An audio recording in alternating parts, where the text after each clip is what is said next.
Koningsdij is het hier vanwege de coronacrisis een stuk rustiger als oors.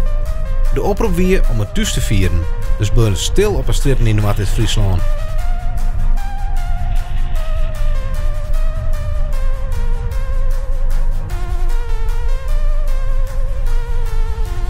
Ik in Kolm, met je gewoon wij hoe de kop nog in de kin op Koningsdij.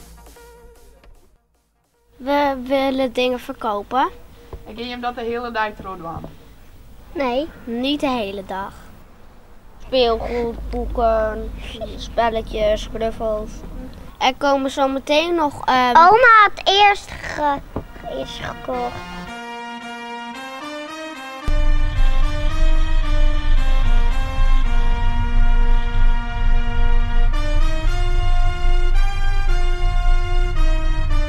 Ik zou eigenlijk met mijn mem en mijn zusje rond 1 uur zullen we naar Ierta en dan naar de puzzelrit van. En dan zoek ik de jongens, rond een uur als zij zoek met mijn vriend zoek dan naar Kolm te gaan om daar op stap te gaan.